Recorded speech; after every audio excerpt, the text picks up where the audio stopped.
것인가? 다 목적이죠. 그것이 있고와 없고는 큰 차이가 납니다. 목적 그 자체는 참으로 우리에게 많은 유익함을 줍니다. 무엇보다도 많은 그 에너지를 낭비하지 않게 해요. 목적이 없으면 이리 갔다 저리 갔다. 우리가 줄을 거보면 알잖아요.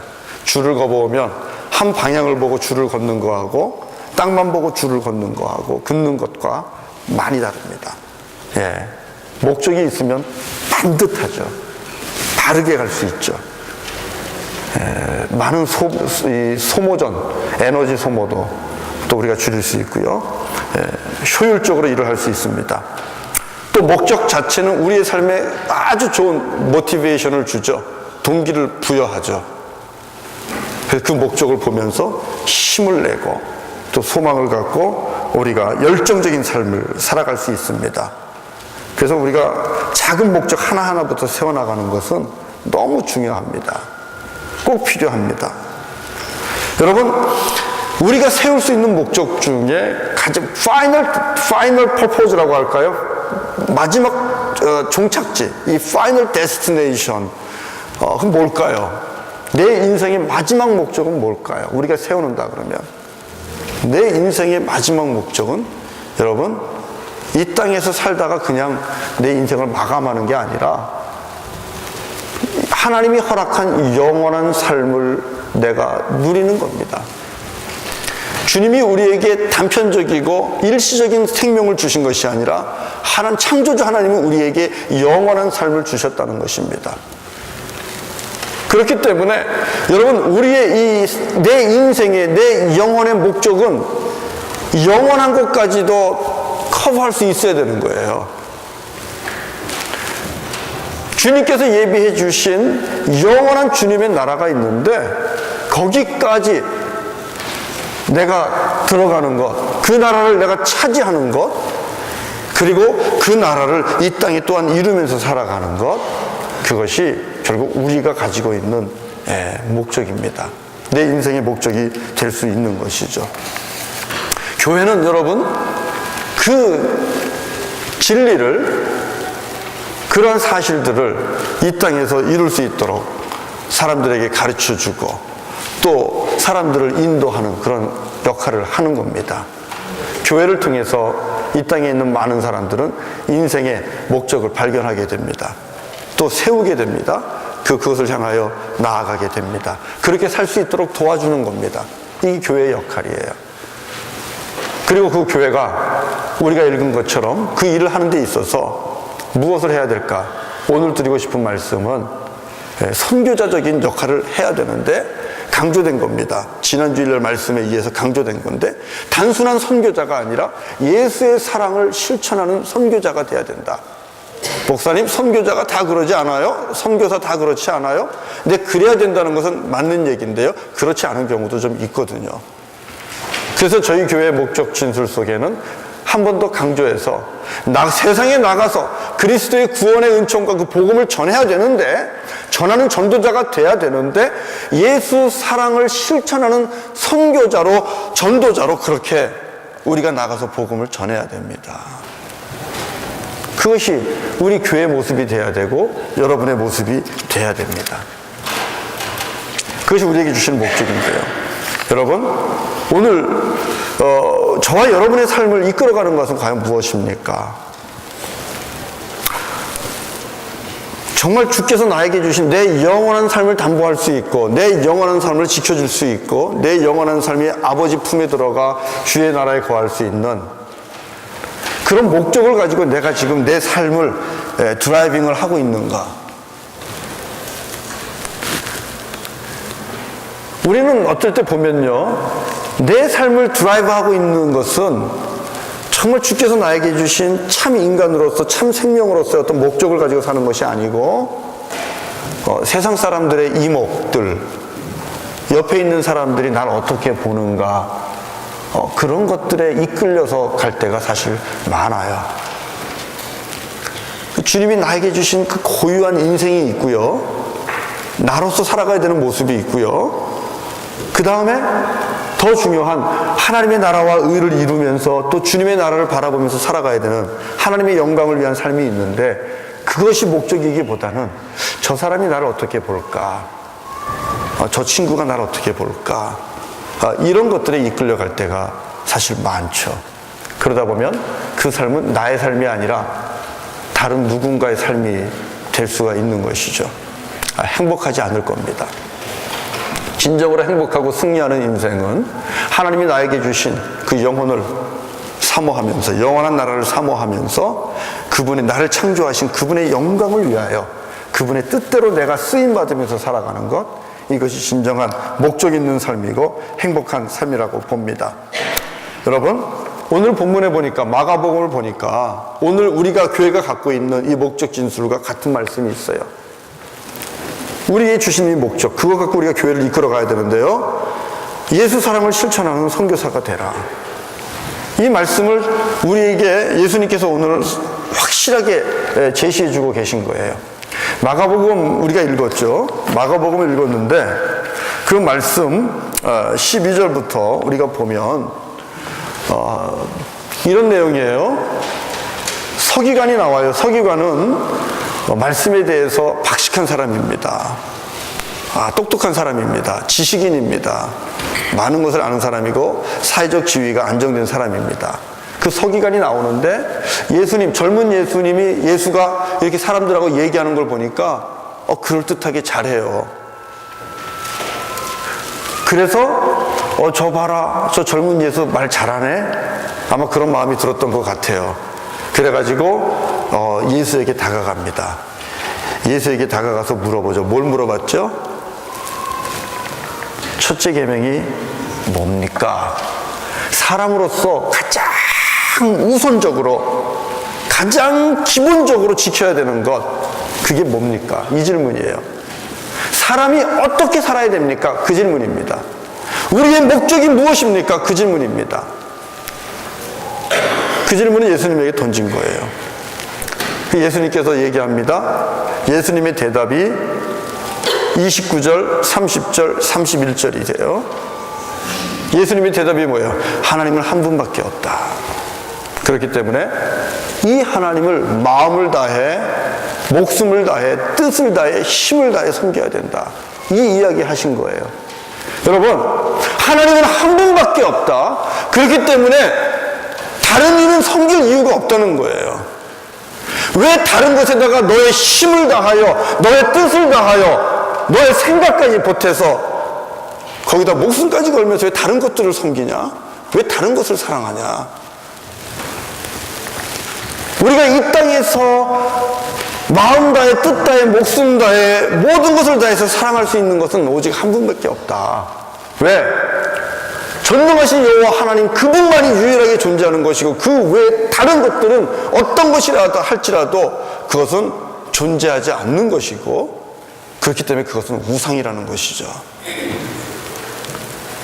우리의 삶의 목적은, 하나님이 나에게 주신 삶의 목적은 마음을 다하여, 또 목숨을 다하여, 뜻을 다하여, 힘을 다하여 하나님을 사랑하는 겁니다. 마음을 다한다는 게 뭐예요? 목숨을 다한다는 게 무슨 뜻이에요? 뜻을 다한다, 힘을 다한다는 게 무슨 뜻입니까? 그것은 드린다는 거예요. 네. 마음을 다 드려, 목숨을 다 드려, 내 생각과 뜻도 다 드려서, 내 힘도 다 드려서 주 너의 하나님을 사랑하는 것, 이것이 가장 첫 번째로 우리 인간이 해야 될 일이라는 것이죠. 왜요? 그분이 우리를 창조하셨고 우리의 주인이시니까. 그리고 그분이 내 영혼을 위하여, 여러분의 영혼을 위하여 주의 나라를 예비하고 계시기 때문에. 그리고 구원자 되신 하나님의 아들 예수 그리스도 우리에게 주셨잖아요. 그래서 하나님 사랑해라. 다른 거 안 된다. 여러분, 힘 이곳에 가서 다 쓰고 여기 가서 힘 다 쓰고 얼마 되지 않는 찌끄러기 힘을 주님 앞에 드린다? 예수님 그런 말씀 아닙니다. 내 생각도 나눠서 이성적인 생각으로는 이걸 하고 감성적인 생각으로는 이걸 하고 우뇌와 좌뇌가 분리가 돼가지고 여기서는 이렇게 저기서는 저렇게, 그거 아니에요. 우뇌든 좌뇌든 다 합하여서 이성과 감성 모든 것이 합하여서 지성과 영성 모든 것이 합하여서 하나님 앞에 드려져야 된다는 거예요. 그것을 가지고 하나님을 사랑해라. 힘이 있습니까? 하나님 사랑하고 하나님 섬기는 데 쓰라는 것입니다. 기운 빠져서 예배를 못 드리겠습니다. 이렇게 하라는 게 아니라는 거예요. 하나님 사랑해라. 그 다음에 두 번째가 뭐예요? 그 다음 두 번째가요? 31절이죠? 내 이웃을 너 자신과 같이 사랑해라. 다 알죠? 우리의 삶의 존재 목적이 무엇입니까? 어떻게 살아야 됩니까? 이렇게 물었을 때에 이웃을 사랑해라. 네 몸 네가 사랑하지? 네 몸 네가 아끼지? 위험이 오면 피하고 배고프면 먹이고 졸리면 재우고 묶였으면 풀고 네 몸 네가 그렇게 돌보지? 그렇게 이웃을 사랑해라. 배고픈 이웃은 먹이고 묶인 이웃은 풀어주고 눌린 이웃은 자유케 해주고 아픈 이웃은 치유해주고 이웃을 내 몸처럼 사랑해라. 예수님 말씀하셨어요. 여러분, 이게 뭐예요? 이게 예수 사랑이에요. 우리가 교회를 이름으로써 또 우리가 하나님의 자녀가 되어서 어떻게 살 것인가, 우리 교회가 무엇을 할 것인가 했을 때 바로 이겁니다. 우리 교회는 온 몸 다해, 온 마음 다해, 온 성도가 주님을 사랑하며 예배해야 되고요. 그리고 이웃들을 내 몸처럼 돌봐야 돼요. 그 일에 있어서 우리가 게을리하면 안 됩니다. 자, 서기관이 이 이야기를 듣더니 어떻게 반응했어요? 오늘 본문에 서기관이 성경을 봐야죠. 날 보면 어떻게 해요? 성경을 보시면 뭐라고 얘기해요? 주님, 옳습니다. You're right. 옳습니다. 이 말이 무슨 뜻이에요? 이 말이 무슨 뜻이에요? 아, 은혜 받았다는 뜻이에요. 우리가 소위 얘기하는.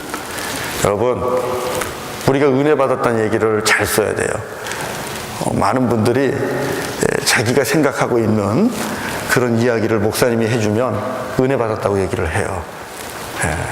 그거는 은혜하고는 좀 다른 거예요. 그죠?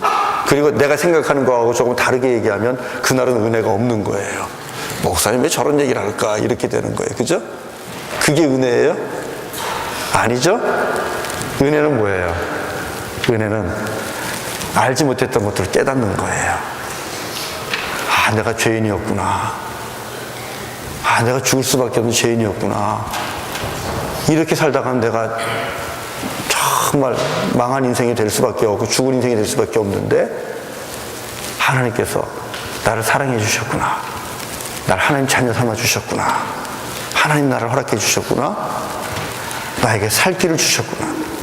여러분, 이 하나님의 사랑을 깨닫는 게 은혜예요.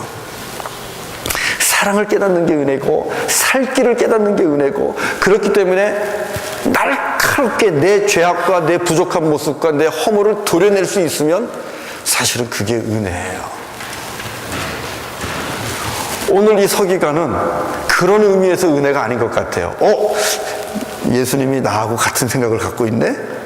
즉 그런 거예요. 그래서 예수님 옳습니다 하면서 다시 반복하는 거예요. 반복한다는 건 뭐예요? 확인하는 거예요. 확인하는 작업이 이루어지죠. 그게 3절 34절이잖아요. 그죠?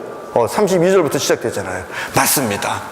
하나님 말고는 우리가 섬길 분이 없습니다. 다른 이가 없습니다. 그리고 마음 다하고 지혜 다하고 힘을 다하여 하나님을 사랑해야 됩니다. 그리고 이웃을 자신과 같이 사랑하는 것이 어떤 그 무엇보다도 더 좋은 것입니다. 이렇게 얘기를 하고 있는 거예요. 자, 이 대답을 보고 예수님이 뭐라고 그 다음에 대답하셨어요? 예수님의 대답이 뭐죠? 자, 예수께서 말씀하셨어요. 내가 하나님 나라에서 멀지 않다. You are not far from the kingdom of God. 하나님 나라에서 멀지 않다. 좀 더 긍정적인 표현으로 한다면 너는 하나님 나라에 가까이 있다. 그렇게 얘기할 수 있겠죠. 자, 그러면 이 예수님의 대답은, 이 서기관에게 주신 예수님의 대답은 어떤 뉘앙스를 가지고 있을까요? 칭찬일까요? 아니면 조금 부족하다는 뜻일까요? 아니면 그냥 인정일까요? 아이, 너 그래 많이 아는구나, 그런 얘기일까요? 칭찬으로 들릴 수 있을 것도 같죠. 그렇지 않아요? 제가 이 본문을 처음 봤을 때는 칭찬으로 들었어요. 아, 하나님께서 이 서기관 제대로 알고 있다고 칭찬하시는구나, 예수님께서. 칭찬으로 볼 수 있어요. 그러나 이 칭찬이 온전한 칭찬은 아닙니다. 엑설런트는 아닙니다. 예. 그것이 왜 그럴까요? 이 대답 속에는, 네가 지금 하나님 나라에 멀지 않다라는 이 대답 속에는 무슨 뜻이 있냐 하면, 아직은 아니다. 여러분, 하나님 나라에 가까이 있는 것과 하나님 나라에 들어가는 것과 같은 걸까요? 틀린 걸까요? 왜 대답 안 하세요? 왜? 틀린 거예요. 지금 가까이 계셔서 그렇습니까, 다? 하나님 나라에 가까이 있는 것과 하나님 나라를 얻은 것과는 다른 거예요.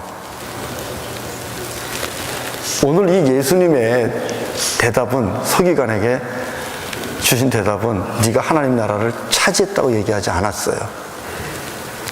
너는 지금 하나님 나라에 멀지 않다라고만 얘기했어요. 어떻게 보면 칭찬이에요. 마음 상할 일 없어요.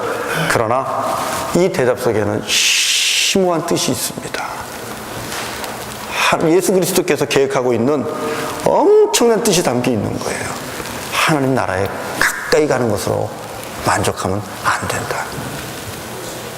말 잘하죠? 서기관 말 잘합니다. 하나님 말씀에 대한 지식 충만합니다. 모든 것을 잘합니다. 그리고 예수님이 한 말에 대해 지혜롭게 또 받아칠 줄도 압니다. 그러나 우리 예수님께서는 그 아는 것 갖고는 충분하지 않다는 거예요. 하라는 거예요. 알면 아는 대로 행해라. 이겁니다, 여러분. 오늘 주님께서 우리에게, 오늘 이 자리에 모인 저와 여러분에게 주시는 말씀은, 아는 것으로 만족하지 말아라. 하나님 나라에 가까울 수는 있어도 아는 것이 하나님 나라로 너를 들어가게 하지는 못한다. 여러분, 주님의 나라에 가장 가까이 있는 사람은 누굴까요? 이 하나님 나라에 가장 가까이 있는 사람은 어디가 있는 사람일까요? 물리적으로, 공간적으로 한번 생각해 보세요. 문 앞에, 코앞에가 아니라 문 앞에, 그죠? 문 앞에 가 있는 자가 가장 가까이 있는 자라고 할 수 있을 거예요. 그런데 여러분, 혹시 그 본문이 기억나십니까? 예수님께서 이러저러한 비유를 말씀하시고 나서 충성된 종과 게으른 종 얘기도 하고, 또 여러 모양으로 얘기하시고 나서 어떤 영혼은 하나님 나라 잔치에 들어가는 영혼이 있고요, 어떤 영혼은 문 앞에서, 잔치집 문 앞에서 어떻게 울어요?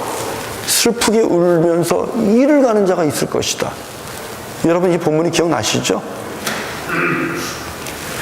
여러분, 그 잔치집 앞에서, 하나님 나라라는 귀한 잔치집 앞에서, 그 문 앞에까지 와서 그 앞에서 슬피 울면서 문이 닫혀 들어가지 못하고 이를 가는 자가 있다는 사실입니다.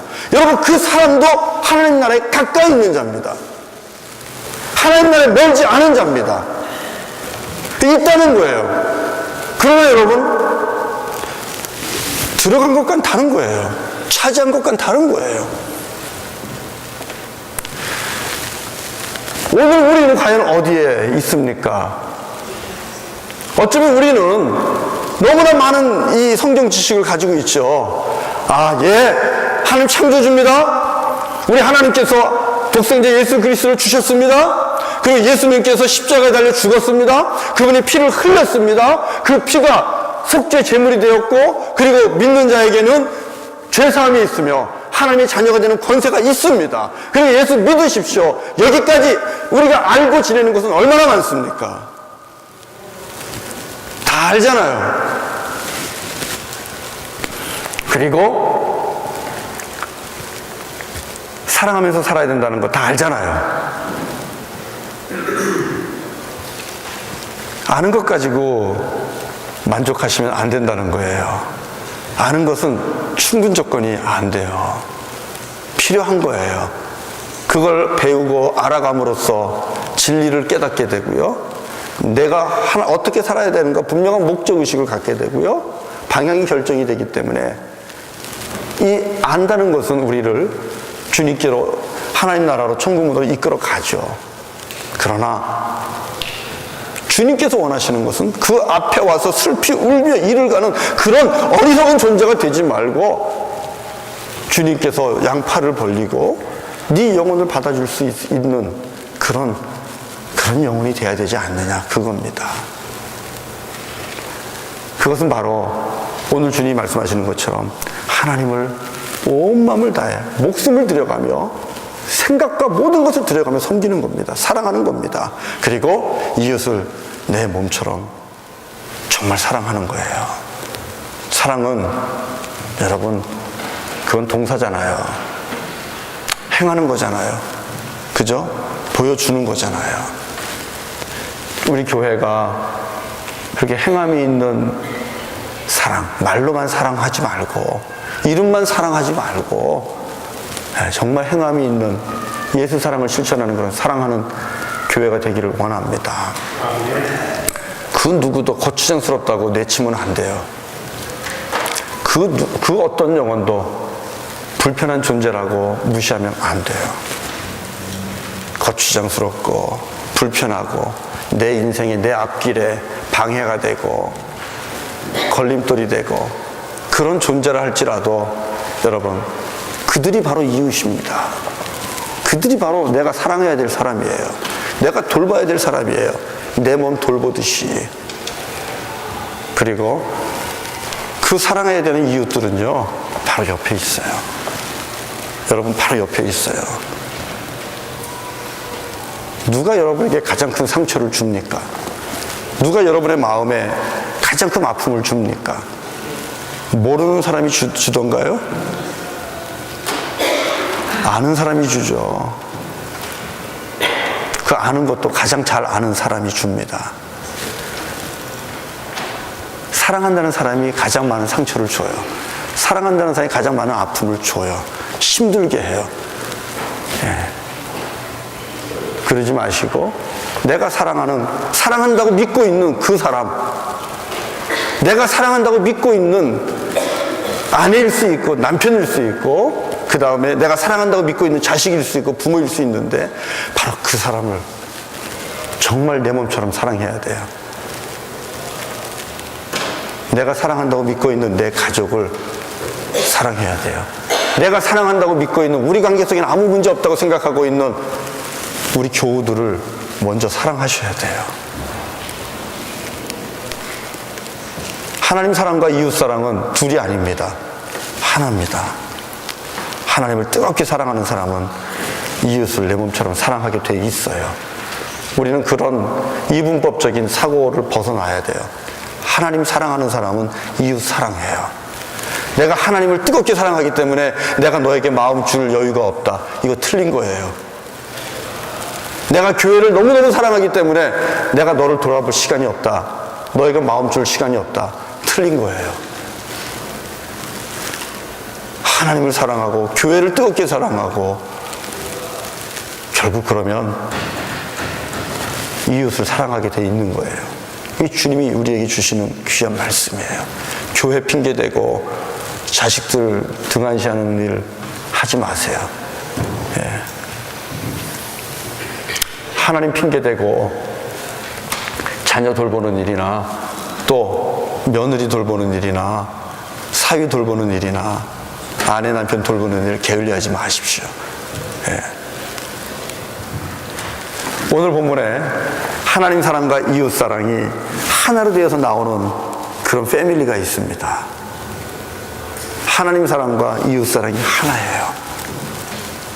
그것도 가족 안에서 나타나는데 누구예요?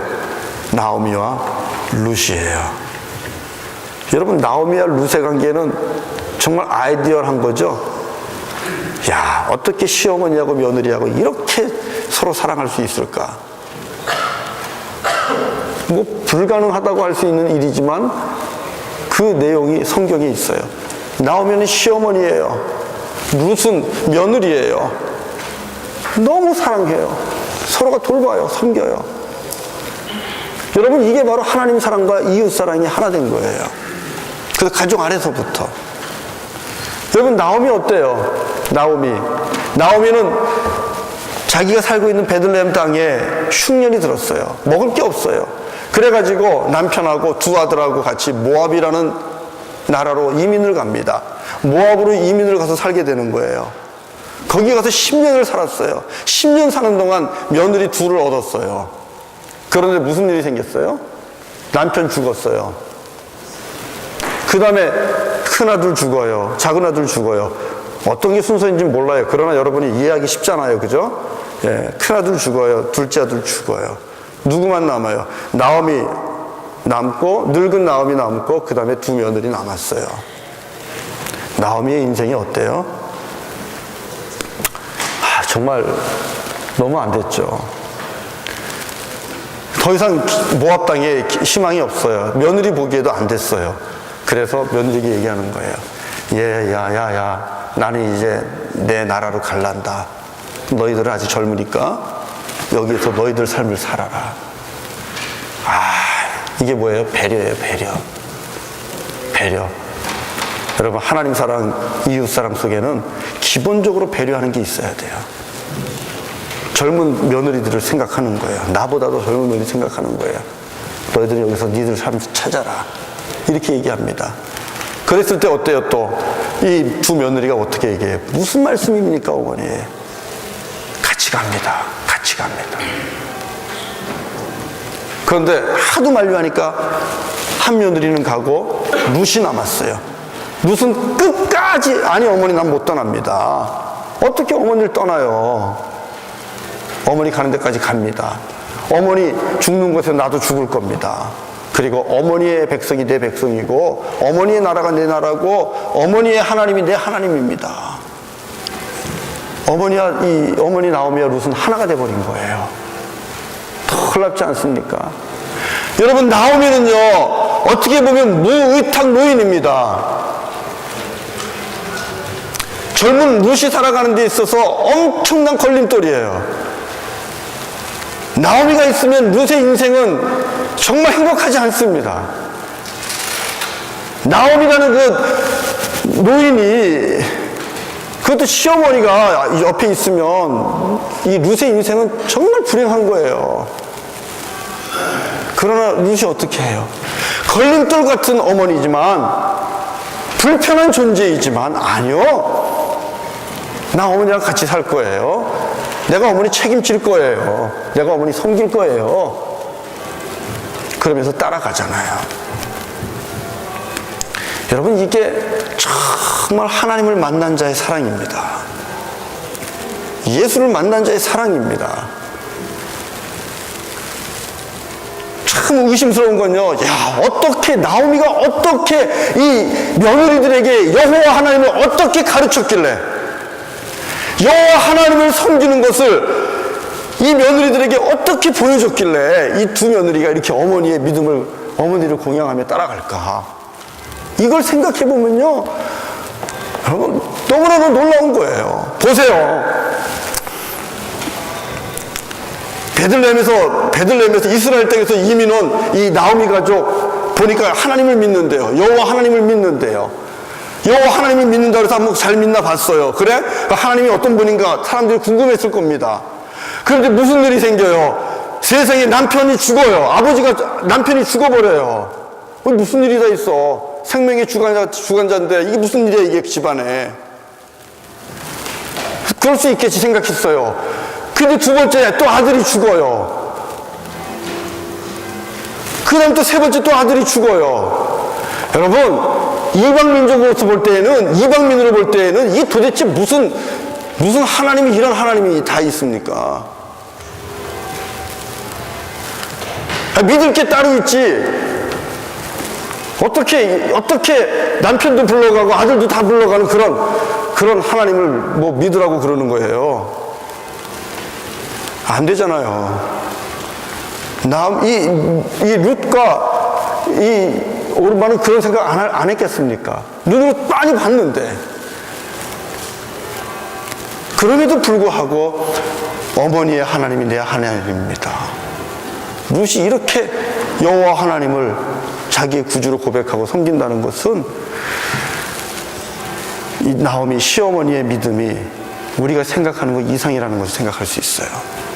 믿음은요, 믿음을 가르쳐 주는 것, 신앙을 가르쳐 주는 건요, 땅에서 누리는 이 블레싱으로 가르쳐 주는 게 아니에요. 그러고 보면 잘 되는 것만 가지고 여러분 복음을 전할 수 있어요? 땅에서 잘 되는 것, 예수 믿었더니 대학 잘 가더라, 예수 믿었더니 취직 잘 하더라, 예수 믿었더니 장사 잘 되더라. 여러분 이것만 가지고 여러분 예수를 전할 수 있을 것 같아요? 여러분 그 믿음을 보여줄 수 있을 것 같아요?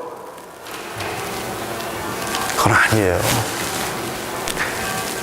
복음을 전하는 건요, 내가 믿는 여호와 하나님을 간증하며 살아가는 것은요, 그럼에도 불구하고 하나님을 붙잡은 걸 놓지 않는 겁니다. 그럼에도 불구하고 내가 믿는 여호와 하나님 신실하게 사랑하고 섬기는 거예요.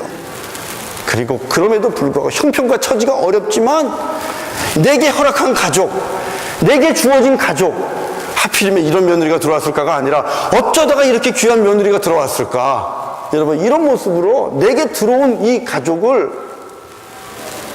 내 몸처럼 사랑하는 거예요. 거기서 복음의 능력은 나타나는 겁니다. 출세한 것으로 선교한다, 축복받은 것으로만 선교한다, 거기엔 여러분 큰 맹점이 있습니다. 예수 믿는데 하나님 정말 사랑하는데 얼마나 힘들고 어렵게 사는 사람들이 많잖아요. 그게 전부가 아닙니다. 여러분 어떤 상황에서든지 하나님을 뜨겁게 사랑할 수 있는 그 믿음의 사람이 되기를 바랍니다. 때로는 많은 것을 빼앗길 수 있어요. 때로는 많은 것을 잃어버릴 수도 있어요. 남들과 비교해보면 참 초라할 수 있어요. 무위탁 노인 될 수 있어요. 독거 노인 될 수 있어요. 그럼에도 불구하고 여호와 하나님을 향한 그 믿음과 사랑, 예배 잃어버리지 않고 꿋꿋하게 여러분의 믿음을 보여준다면 그 믿음이 여러분과 함께 살고 있는 가족들을 감동을 줄 겁니다. 변화를 줄 거예요. 그게 예수 사랑 선교자예요. 예수 사랑 전도자예요. 그리고 며느리라고 해서 며느리가 아니라 나오미처럼 내 딸이라고 할 수 있어야 돼요. 나오미는 며느리들을 내 딸이라고 얘기하고 있어요. 그 다음에 룻의 입장에서 보자고요. 시어머니 거추장스럽죠. 걸림돌이죠. 없으면 더 편한 존재죠. 안 보면 더 좋은 존재죠. 그러나 룻은 그러지 않아요. 왜요? 어머니 나오미를 통해서 하나님이 누군지를 배웠어요. 룻도 여호와 하나님을 마음에 섬기고 있는 그런 여인입니다. 하나님 사랑하는 여인입니다. 인정하는 여인입니다. 그렇기 때문에 거추장스럽다고 그냥 팽개치고 자기를 가지 못해요. 아니에요. 어머니 내가 돌볼게요. 연약한 사람은 내가 돌봅니다. 어머니 이제 힘든데 내가 섬길게요. 이게 하나님 사랑, 그리고 이웃 사랑하는, 하나님 사랑과 이웃 사랑이 하나 된 모습 속에서 나오는 귀한 아름다운 모습이에요. 여러분 우리가 선교한다고 여기저기 많이 물질도 보내고 선교 대회도 하고 그러죠. 원주민도 가고, 원주민 선교도 가고, 카메룬도 가고, 헤이티도 가고, 여기저기 다닙니다. 그곳에 가면 참 어렵고 힘든 사람 많습니다. 예, 그들 우리의 이웃입니다. 강도 만난 이웃입니다. 예수 사람으로 섬겨야 됩니다. 돌봐야 됩니다. 책임입니다. 해야 됩니다. 그러나 여러분, 내 옆에 있는, 나랑 가장 가까이 있는 그 사람도 내 이웃입니다. 가족이지만 가장 가까운 이웃입니다. 그 이웃을 사랑하셔야 돼요. 상처 주시면 안 돼요. 내 몸처럼 돌아보십시오. 그래서 어떤 상황에서도 하나님 사랑과 이웃 사랑이 나를 통해서 드러나면서 주님을 떠났던 우리 자녀들이 다시 주님께로 돌아와서 아버지 믿는 하나님 나도 믿겠습니다. 이렇게 되면 좋겠어요. 요즘에 보면 며느리들은 시어머니가 권사님이고 며느리가 예수를 안 믿으면 이 며느리들이 예수를 안 믿어요. 왜냐하면 천국 가면 같이 만날까 봐 예수를 안 믿는데요.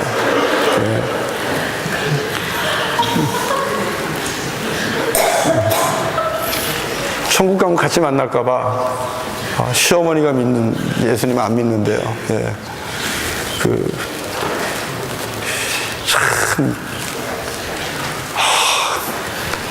그래서 우리 어른들은 좋은 세상을 사셨어요. 정말 좋은 세상을 사셨어요. 며느리를 전도하는 건 쉽지 않을 겁니다. 사위를 전도하는 것도 쉽지 않을 겁니다. 또 다 큰 자식, 이 아비의 부족한 모습을 보고 자란 자식을 전도하는 거 쉽지 않을 겁니다. 그러나 오늘 주님께서 주신 말씀처럼 하나님 뜨겁게 사랑하는 모습 여러분의 삶 속에서 보여주십시오. 그리고 예수님이 자기의 피를 들여가면서 쏟아가면서 사랑해 주신 그 사랑으로 여러분 주변에 가정 안에 있는 그 가장 가까운 이웃들을 정말 뜨겁게 사랑하는 모습을 보여주십시오.